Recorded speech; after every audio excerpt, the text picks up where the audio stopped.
ఉత్తర తెలంగాణ జిల్లా ఆదిలాబాద్లో 7 డిగ్రీలు నమోదు కాగా అలాగే దక్షిణ తెలంగాణ జిల్లా రంగారెడ్డిలో పరిసర ప్రాంతాల్లో 5.4 డిగ్రీల ఉష్ణోగ్రత నమోదైంది. అదేవిధంగా ఈశాన్య జిల్లాలో హనుమకొండ, మెదక్లో ఈ పరిసర ప్రాంతాల్లో సైతం సాధారణం కన్నా 7 డిగ్రీలు తక్కువగా నమోదైంది. రాష్ట్ర వ్యాప్తంగా గరిష్టంగా 11 నుంచి 15 డిగ్రీల మేర సగటు ఉష్ణోగ్రత నమోదయ్యే అవకాశం ఉంది. ఉత్తర తెలంగాణ జిల్లాలో ఆదిలాబాద్, ఆసిఫాబాద్, మంచిర్యాల, నిర్మల్లో అత్యల్ప ఉష్ణోగ్రత ఉంటుంది. తెలంగాణలో పలు జిల్లాల్లో శీతల పవనాలు, మరికొన్ని జిల్లాల్లో అతి శీతల పవనాలు వీచే అవకాశం ఉంది.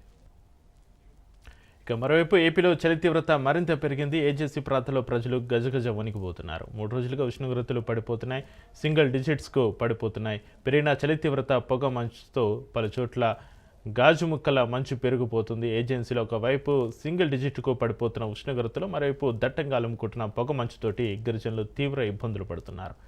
మినుములూరు, అరకులో 4 డిగ్రీల అత్యల్ప ఉష్ణోగ్రత నమోదైంది. ఇక పాడేరులో 6, చింతపల్లి 5.2 డిగ్రీల ఉష్ణోగ్రత రికార్డైంది.